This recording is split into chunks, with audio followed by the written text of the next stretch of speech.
Oh, goyang ya goyangannya. Oh. Ini tapi jangan diterapkan sama burung perkutut yang masih bahan ya. Untuk burung perkutut yang over birahi. Assalamualaikum warahmatullahi wabarakatuh. Nah ini ya dulur-dulur, saya kasih contoh burung perkutut yang over birahi, over emosi, dan banyak kerotnya, banyak bekurnya ya. Jadi di video kali ini adalah edukasi maupun pembelajaran supaya yang belum tahu, supaya tahu, khususnya untuk para pemula yang belum tahu ya. Dan di video kali ini mudah-mudahan bermanfaat untuk kita semua. Contoh ciri-ciri burung perkutut yang over emosi, over birahi, full over ya. Namanya over kan berlebihan birahi sama berlebihan emosi. Dan dia itu galak sama pemilik maupun sama orang ataupun manusia. Nah, saya akan langsung praktekkan maupun saya akan beri contoh, akan saya beri petunjuk gimana ciri-cirinya. Nah, ciri-cirinya yang pertama ya, ciri-ciri pertama itu biasanya burung perkututnya itu ini saya dekatkan kameranya. Dia banyak kerot seperti ini, gedek-gedek seperti ini, dan galak, sering banyak bekur seperti ini. Dan dia itu apa ya? Pengen narung sama orang ataupun pemilik itu pengen narung. Jadi burung perkututnya itu istilahnya over, galak ramum ya. Seperti itu. Oh, nah, baru dipanggil saja sudah bekur,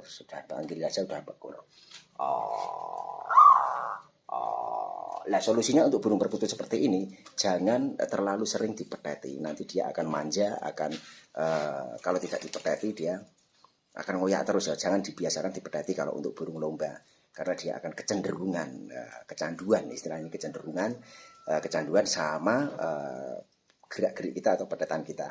Walaupun kita di sampingnya dia sudah bekur, apalagi dipeteti ataupun diceplekin ya. Dipanggil saja dia bekur. Contohnya seperti ini. Wah,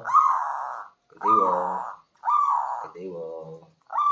Oh, ora kokean bekur ya. Wah, gendewo. Nah, seperti ini. Ini namanya gendewo. Seperti ini. Ini contohnya ya. Apalagi saya gebrek. Ini cara halusnya seperti ini, pendekatan hati ke hati tentang burung perkutut ya. Ini over birahi, over emosi. Pendekatan hati dari wajah ke wajah, istilahnya biar mengenal wajah pemilik ya, seperti itu. Nah, seperti ini. Ini kan mempunyai kontak batin antara pemilik sama sang burungnya, seperti itu ya. Jadi ini contoh real, contoh nyata yang memang benar-benar perkutut kalau sudah mendoro, burung perkutut kalau sudah sama sang pemilik mempunyai kontak batin yang kuat, dia akan mempunyai interaksi dengan gerak-gerik maupun dengan isyarat-isyarat kita. Contohnya, saya bikin bekur burung perkutut ini bisa saja saya tidak ceplekin, tidak cuma pakai suara saya, itu bisa burung perkutut itu bisa bekur. Ini dari kontak hati ke hati, dari lahiriah seperti itu ya. Jadi seperti itu. Dan untuk suara manggungnya ya seperti ini. Kalau untuk over emosi, over birahi, burung perkutut manggung seperti ini. Jadi kenapa saya jarang menampilkan video-video burung perkutut saya pas waktu manggung berdekatan dengan saya, seperti itu. Saya karena menanggulangi burung perkutut tersebut itu semakin tinggi birahinya, semakin tinggi emosinya. Loh, ini contohnya burung perkutut gendewo yang saya miliki. Ini rawatan di tempat saya kurang lebih 3 tahun, tetapi di tempat sebelumnya sudah lama banget ya. Ini dari dari Pak Didik Sukamto, dia juga YouTuber juga, dia di daerah Tuban ya, seperti itu. Nah ini silsilahnya, kata Pak Didik Sukamto itu di tempat sebelumnya itu udah puluhan tahun, bahkan sudah puluhan tahun. Kemarin kalau nggak salah bilang sama saya pas waktu itu kurang lebih ya 30 tahun, 25 sampai 30 tahun lebih. Tapi di tempat saya baru 3 tahun seperti itu. Dan ini yang saya sebutkan di konten-konten sebelumnya itu burung perkutut dengan usia sepuh. Kalau usia sepuh dia itu sudah mapan, manggungnya juga semeleh, walaupun birahi emosi, manggungnya juga semeleh seperti itu. Kalau diganggu ini manggungnya berhenti, oleh karena itu saya tidak melihat wajah saya tidak menatap ke burung gendewo. Kalau wajah saya menatap ke burung gendewo, dia bekur. Karena ada kontak batin antara saya sama burung gendewo, itu yang sulit di orang terapkan ataupun para pemula menerapkan seperti itu. Jarang orang caranya sinkron. Sulit menyingkronkan hati sang pemilik sama hati burung perkutut. Itu yang paling sulit itu, karena perawatan tidak dari jasmani ya, tidak perawatan dari luarnya, tetapi perawatan dari lahiriah ataupun rohani burung perkutut sama sang pemilik. Nah ini contohnya, saya dekatkan wajah saya ke burung perkutut, dia biasanya bekur seperti itu.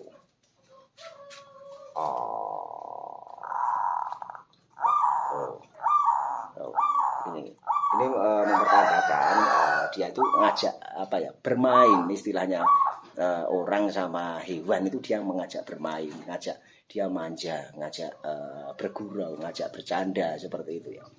Udah ya, Pak. Manggung nih orang berkerat-kerat. Manggung kaya mau ya. Gue rata delok manggung ya. Nah ini contoh burung perkututnya. Nah ini saya praktekkan dengan mental, dengan sistem barusan saya menjelaskan dari lahiriah ya, dari sistem hati ke hati ya.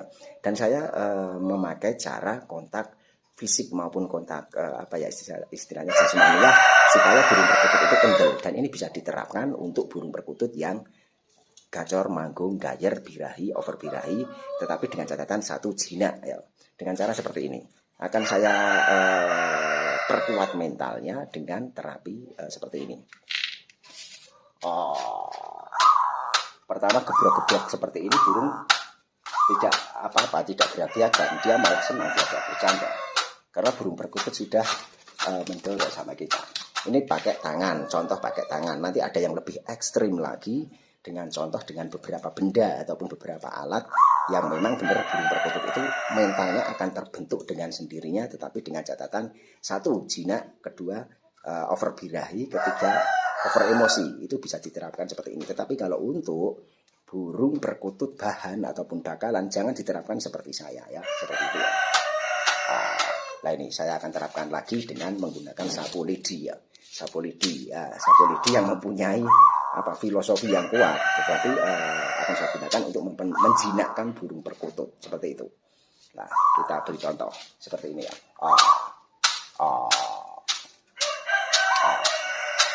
Dia malah bekur-bekur. Ada sapu lidi itu dia goyang ya burungannya. Ini tapi jangan diterapkan sama burung perkutut yang masih bahan ya.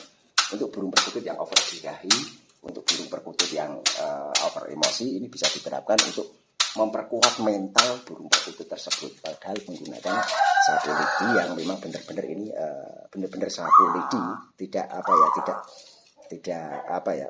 palsu, ini sapu lidi asli ya.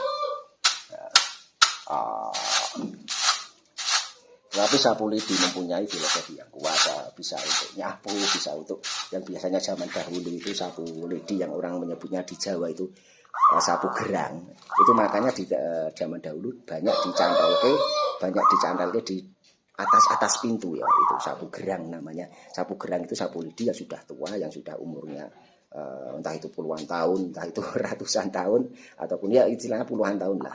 Untuk simbah-simbah zaman dahulu dicantelke di atas pintu, entah itu filosofinya apa saya nggak tahu ya. Mungkin orang-orang Jawa yang ahli bidangnya itu mungkin tahu, bisa menjelaskan di kolom komentar YouTube saya ini. Nah seperti ini. Nah, ini memperkuat mental burung perkutut.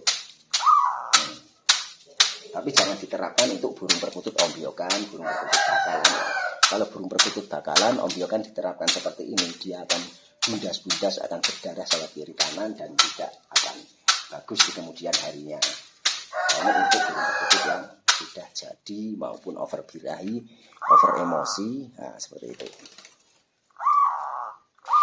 Nah seperti ini. Ini contoh kecil ini, walaupun saya menggebroknya itu dengan power maksimal maupun menggebroknya dengan pelan, dia karena sudah mendorong sama saya, dia itu pakai sapu lidi itu tidak merasa terganggu, tetapi dia merasa diajak bermain, diajak diperhatikan, diajak bermain seperti itu. Paham ya sampai sini ya? Jadi seperti ini. Firasat burung perkutut ke saya itu, saya mengajak bermain sama burung perkututnya. bukan melukai maupun menciderai burung perkutut tersebut. Nah, seperti itu. Beda lagi dengan burung perkutut ombyokan yang kita pakai sapu lidi, bahkan pakai topi seperti ini. Kalau burung ombyokan sudah takut, saya pakai topi seperti ini, mundar-mandir seperti ini, otomatis dia takut.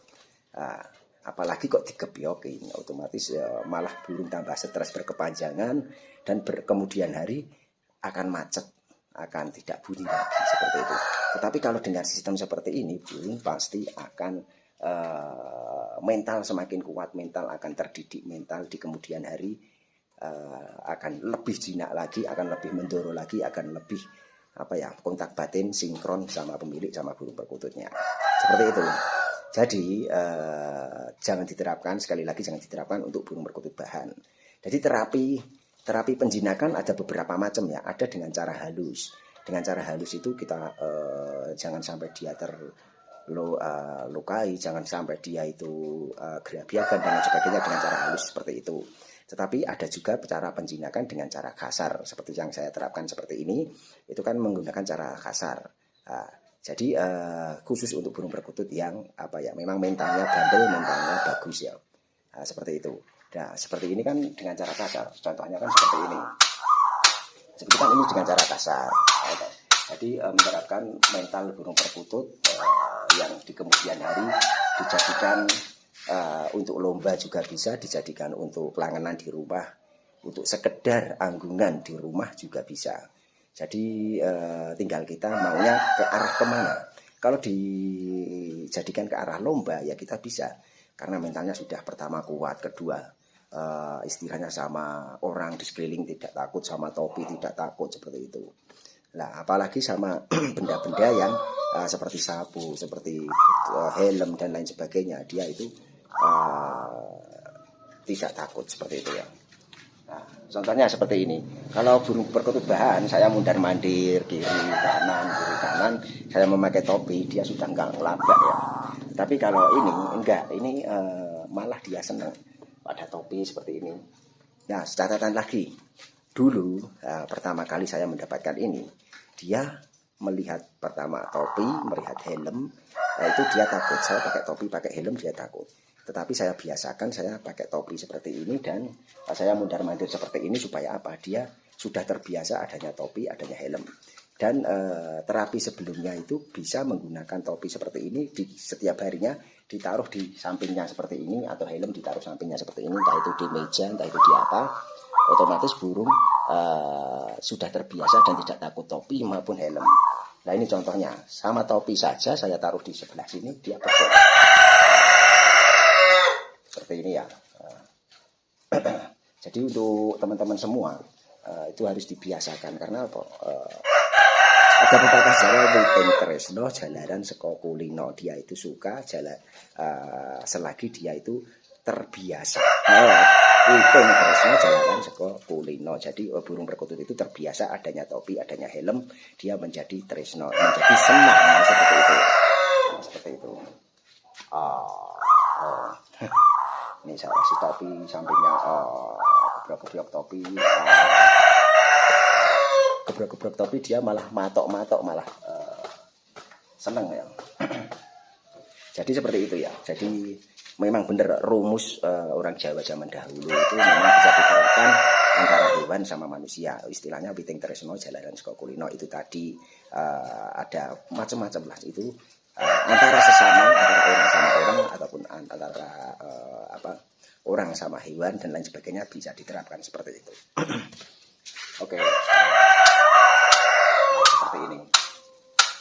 Ini menjadikan mental lebih kuat, menjadikan mental lebih bandel, menjadikan mental lebih jos lah. Nah, contohnya seperti itu. Pakai benda apa saja seperti itu. Contohnya lagi, mau pakai apa? Sapu juga bisa, tetapi jangan diterapkan ya. Jangan ditiru selagi burung perkutut kita belum kuat mentalnya. Coba pakai sandal ya, kita pakai sandal. Ini yang memang benar-benar sandal, tidak hapus-hapus ya. Ini sandal beneran ya. Pakai sandal. Pakai sandal juga dia senang. Karena apa? Mentalnya sudah terdidik, mentalnya pertama usianya sudah sepuh, rawatan sudah lama. Ini kurang lebih ya 3 rambahan lebih ya. Kalau 1 rambahan tahun, 2 rambahan 16 tahun. Terus kelipatannya 24 tahun, ini sudah 24 tahun lebih, bahkan hampir 30 lebih, hampir 40-an tahun. Jadi memang rawatan lama menentukan hasil, tetapi dengan diimbangi perawatan, pertama penjinakan, kedua menaikkan birahi, menaikkan emosi, seperti itu. Tapi jangan sesering mungkin dibiasakan seperti ini, karena bisa mengakibatkan burung itu kecanduan ataupun ketergantungan. Kalau tidak digoda dia tidak akan bunyi ataupun tidak manggung, seperti itu ya. Nah, contohnya seperti ini, pakai sandal aja ya. Nah, pakai sandal dia mau meladuni sandal.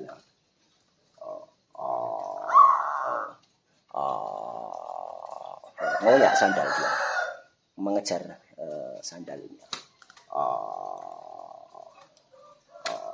Dan ini terapi seperti ini jarang saya ulas di channel YouTube saya.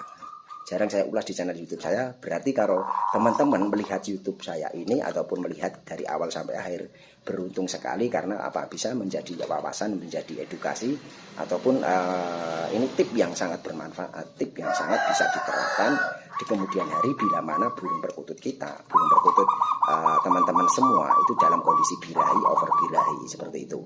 Bisa diterapkan seperti ini dengan catatan burung jinak. Nah, ini contohnya, ini manggung. Kalau dia tidak saya goda, wajah saya tidak melihat ke burung perkutut tersebut, dia manggung. Dia istilahnya mempunyai bahasa isyarat, ayo toh digoda meneh, ayo toh digoda lagi, ayo diajak bermain lagi saya, begitu. Istilahnya seperti itu kalau pakai bahasa naluri hati seseorang sama naluri hati si burung perkutut tersebut, seperti itu.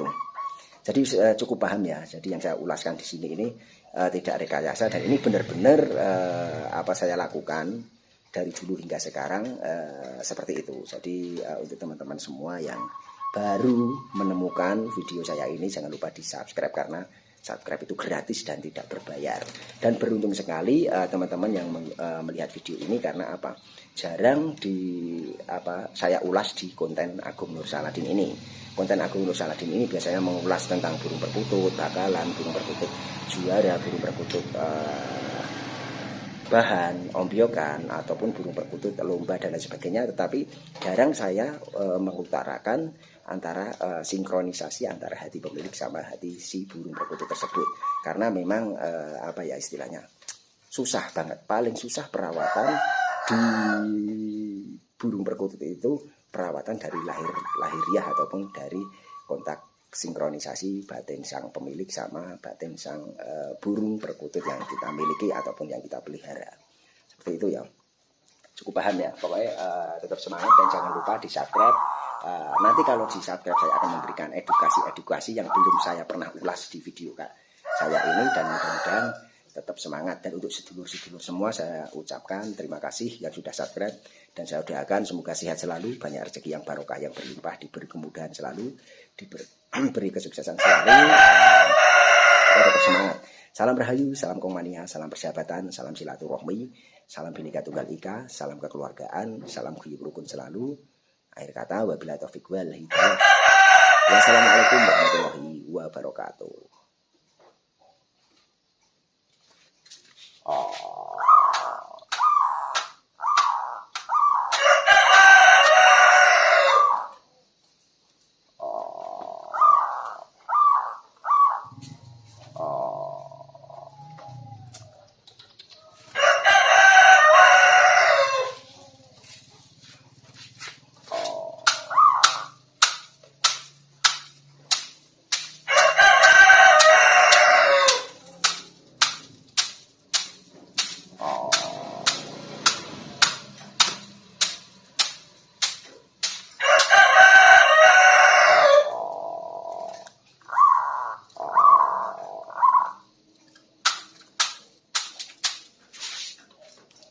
Wah, ternyata urung tak patahin itu video ini. Wah, ternyata lupa patahin video ini lho. Ya wis 12 ke sisan.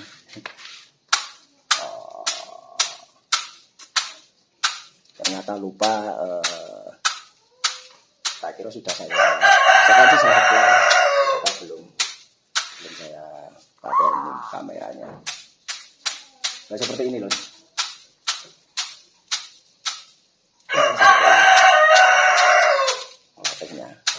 Terus tak kira wis tak pateni video ini sebelum belum saya matikan videonya. Semangat, pokoknya salam dari Genderuwo untuk semuanya masyarakat Indonesia dari Sabang sampai Merauke seluruh Nusantara. Amin amin ya rabbal alamin. Wassalamualaikum warahmatullahi wabarakatuh.